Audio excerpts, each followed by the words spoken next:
Hi, Max here. Here's a quick video masterclass on how you can use some improvisation principles and techniques in your day-to-day management practice. Now I'm going to focus here on collaboration. Improv is about people coming together to create things as quickly and as efficiently as possible. And we rely on some simple principles in order to do that. The first one is listening. Now, we all know we should listen. This isn't a new idea, right? It's not just improvisers who talk about listening, but improvisers talk about it in a slightly different way to other people. And I just wanted to expand on that now.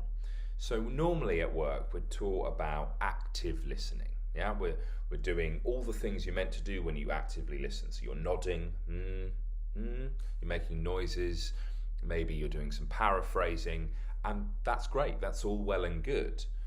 But the question I'd ask you is this: how do you know that someone has really listened to you well? It's by what they do with what you've told them. So improvisers define listening slightly differently. We define it as the willingness to be changed. So if you're listening really well, the other person's words are landing on you and changing your response.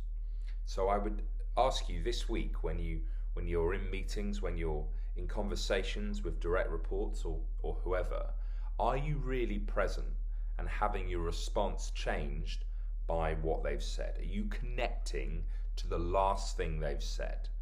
Are you maybe using some of their words and concepts? Are you stuck in your head planning your response, or are you really genuinely there with them, letting their words, their ideas land on you and change you?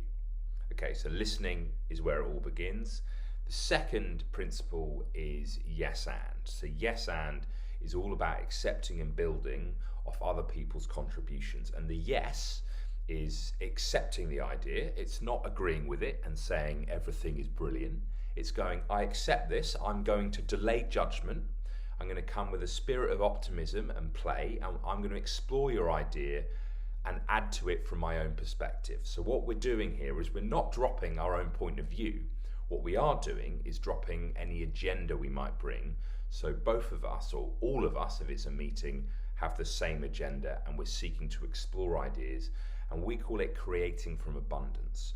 So what we're trying to do is create a load of solutions to a problem before we bring in that critical brain.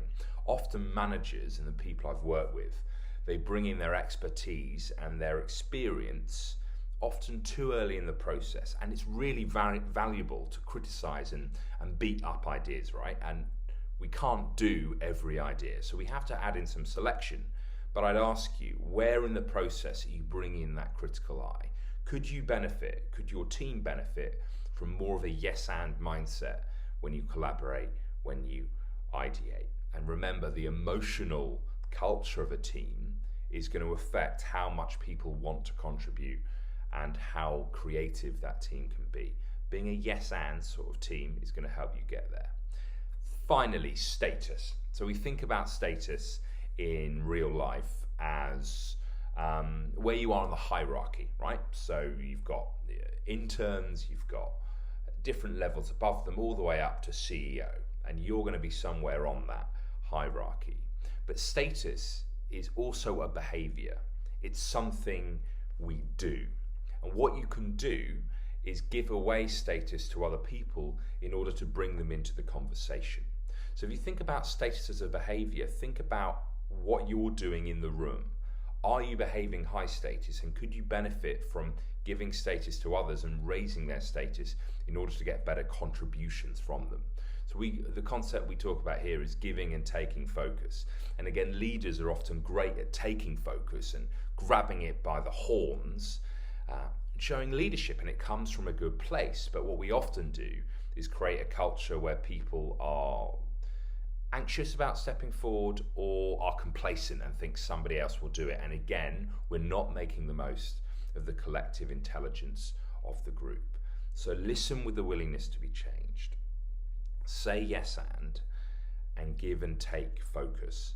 If you can do those things, you can manage like an improviser and really unlock the collective intelligence of the group of people you're working with. more tips in my book, Improvise, how the secrets of improv can help you achieve extraordinary results at work. It's out now, and thank you for your time.